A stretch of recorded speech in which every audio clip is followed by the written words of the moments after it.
नमस्कार। हम लोग किसी को आमतौर पे आइडेंटिफाई करते हैं, रिकॉग्नाइज करते हैं उसकी बाहरी वेशभूषा से। जैसे मैं शेफरॉन कपड़ा में एक सन्यासी दिख रहा हूँ तो मैं सन्यासी होऊंगा। कोई अगर बुर्खा में घूम रहा है तो उसे हम मुसलमान मान लेते हैं। उसी ढंग से कोई अगर बाल मुंडवा के सफ़ेद वस्त्र पहन के चंदन की टीका लगा के कंठी माला लेके गले में माला बांध के या गले में भी चंदन का लेप ला के घूम रहा है तो उसको हम लोग वैष्णव मान लेते हैं। लेकिन वास्तविक में ये जो हम लोगों की किसी को आइडेंटिफाई करने की मानक है, बाहरी अवयव, ये सब ये बाद में आता है। ये प्रचार के काम में आ सकता है ताकि फर्स्ट लुक में ही पता चले कि कौन क्या है। लेकिन वास्तविक में कोई इंसान कुछ बनता है तो सबसे पहले मन में उसे धारण करता है। जैसे मन में मैं पहले सन्यास ले चुका था, उसके बाद सन्यासी बना। जो वैष्णव है, नाम से ही पता चल रहा है कि हम लोग भगवान विष्णु को मानने वाला। विष्णु क्या सत्ता है? विस्तार सर्वभूतस्य विष्णु विष्णुविदम जगत। जो सत्ता ब्रह्मांड के कण कण में परिव्याप्त है, जिसके अस्तित्व के कारण सभी चीज टिका हुआ है, all pervading entity, universal entity, उसे हम लोग विष्णु कहेंगे। तो वैष्णव कौन बन सकता है? जो उनके आराध्य देवता का, भगवान विष्णु का गुणवत्ता अपने अंदर एडॉप्ट करने की चेष्टाशील हो, वो ऑल परवेडिंग एंटिटी है। उसी ढंग से हमें भी यूनिवर्सलिज्म को, सार्वभौमिकता को अपनाना पड़ेगा। तभी हम कह सकते हैं कि हम वैष्णव है। हर इंसान का ये फर्ज है कि वो वैष्णव बने, वो परमात्मा में अपने आप को मार्च करे। अब इस कहने में तो सिर्फ एक शब्द है सार्वभौमिकता, लेकिन इसका मतलब क्या है? देश काल पात्र भेद में हर जगह में अलग अलग नियम कानून रहते हैं, लेकिन कुछ बेसिक नियम है जो यूनिवर्सली एक्सेप्टेड है। जैसे भूख लगने पे हर प्राणी को भोजन चाहिए, निद्रा लगने से सोना चाहता है। उसी ढंग से हर इंसान की राइट्स है, जो उसे किसी भी कास्ट, क्रीड, कम्युनिटी जो सो कॉल्ड बनाए हो, उसके आधार कोई भी हो, उसे वो राइट्स मिलनी चाहिए, उसे इक्वलिटी मिलनी चाहिए। ठीक उसी ढंग से उनकी रेस्पॉन्सिबिलिटी भी है, वो किसी भी जगह के उनके वो रेस्पॉन्सिबिलिटी डिस्चार्ज करना होगा। आमतौर पे यूनिवर्सल कुछ लॉज है, जो अगर धरती के भी मान ले, रिलीजियस यूनिवर्सल राइट है, एथिकल यूनिवर्सल राइट है, लाइवलीहुड की यूनिवर्सल राइट है, ठीक है। लेकिन इसके व्यतिरेक रैशनैलिटी एक चीज आ जाता है। रैशनैलिटी का मतलब क्या होता है?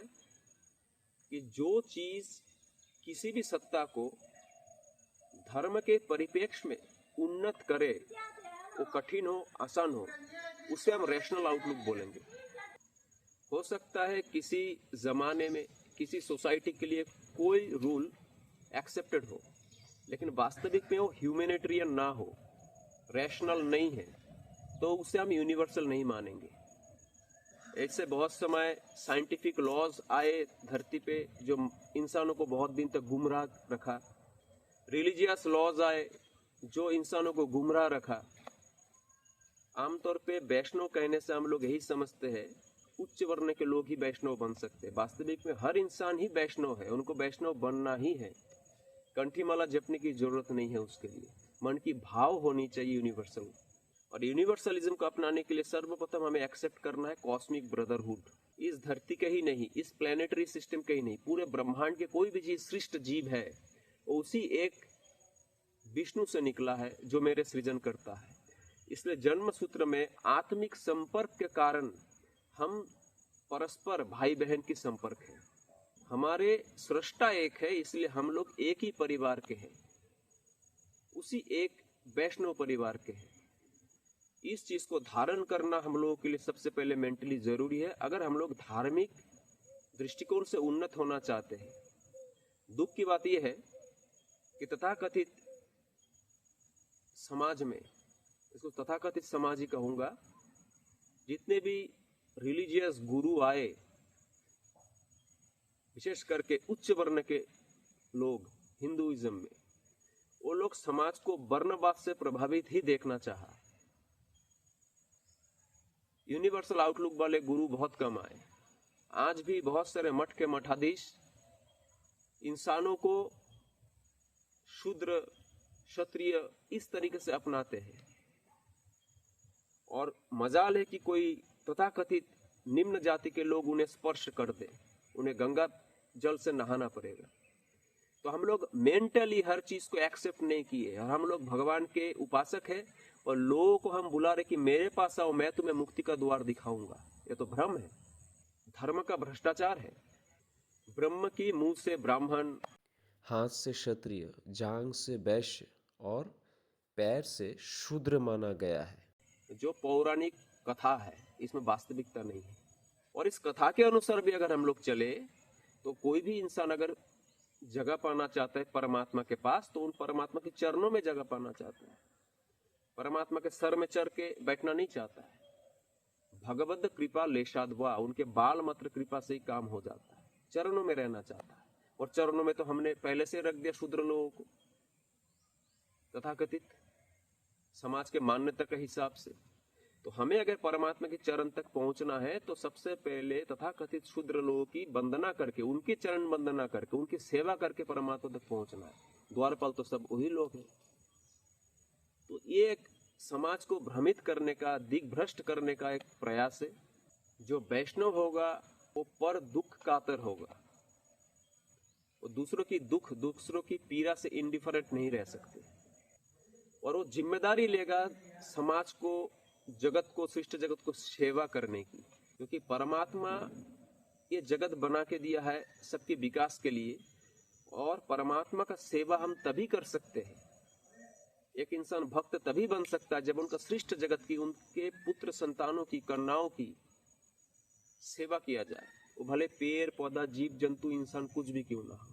तो हर इंसान को वैष्णव बनना है, नहीं तो परमात्मा की प्राप्ति नहीं हो सकती। और हर इंसान को शिव को सेवा करते हुए चलना है, और अपने आप को कृतार्थ महसूस करना है कि परमात्मा ने उन्हें सेवा करने का मौका दिया, सुअवसर दिया। मन से प्यार से सेवा करना है। और जो लोग वर्णवाद को मानते हैं, जातिवाद को मानते हैं, सांप्रदायिकतावाद को मानते हैं, वो सार्वभौमिक दृष्टिकोण को एक्सेप्ट नहीं करता है। इसलिए तीर्थ भ्रमण करके, गंगा स्नान करके, पूजा पाठ करके, घंटा पीट के या तिलक माला लगा के इंसान परमात्मा को पा नहीं सकता। वो मन के द्वारा ही हासिल हो सकता है, आध्यात्मिक साधना के द्वारा ही हासिल हो सकता है। आनंद मार्ग प्रचारक संघ की राजाधिराज योग साधना पद्धति जो गुरुदेव श्री श्री आनंदमूर्ति जी ने फिर से एस्टेब्लिश किए आज के युग में, आज के युग के लोगों के उद्धार के लिए, उसको एडॉप्ट करके आप वास्तविक में घर में ही वैष्णवता को महसूस कर सकते हैं, वैष्णव बन सकते हैं, और परमात्मा की सर्वव्यापित्व को महसूस कर सकते हैं। अपने मन को भी परमात्मा की तरह विशाल विराट बना सकते हैं। वीडियो अच्छा लगे तो लाइक शेयर सब्सक्राइब जरूर करिए। आपका दिन शुभ हो।